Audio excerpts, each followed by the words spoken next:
presented by Monabic Music। चले शादी शादी चले शादी मिल तो ठंडी में जाई के मजा Singing by गौरव ठाकुर।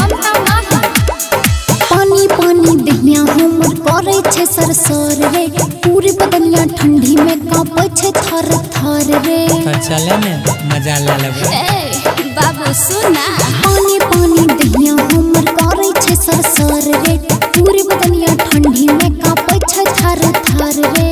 मिलै में छे असगर में चढ़ाई के मजा समझे सुनले जेना भैया तो हर ले छ गेलु गाई के मजा भौ जाई के मजा काले शादी मिल तो ठंडी में रजाई के मजा जेना भैया तो हर ले छ गेलु गाई के मजा भौ जाई के मजा काले शादी मिल तो ठंडी में रजाई के मजा।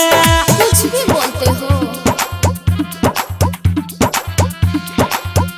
चले शादी शादी चले शादी मिल तो ठंडी में रजाई के मजा रजाई के मजा। Oh my God।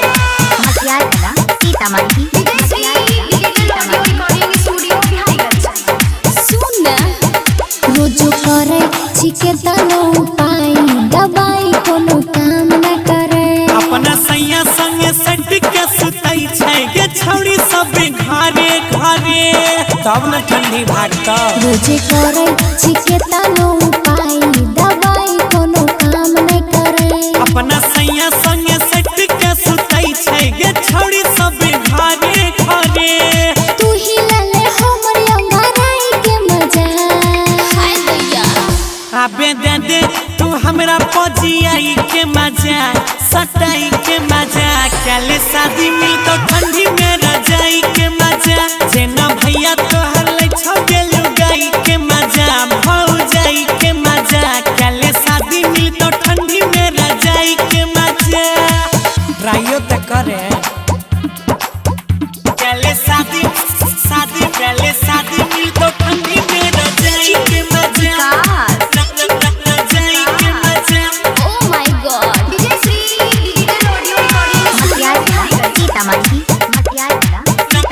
रजाई के मजा लागे छड़े छोड़ा सब टाइली फिल्म वाला करना पड़ेगा।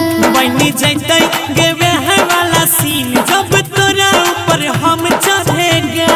कैसा सीन? उहे वाला लागे छड़े छोड़ा सब टाइली फिल्म वाला करना पड़ेगा।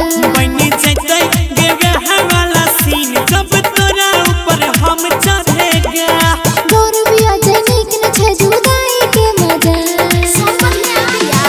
मल्लिक राकेश जैसे लेता है पढ़ाई के मजा फुसलाई के मजा कर लो शादी देंगे ठंडी में रजाई का मजा जैसे सन्नी भैया लेते हैं लुगाई का मजा पर जाई का मजा कर लो शादी देंगे तुमको भी लुगाई का मजा। लव यू सोना। ए दूर हो ना। Recording by Ajay Star Bihar.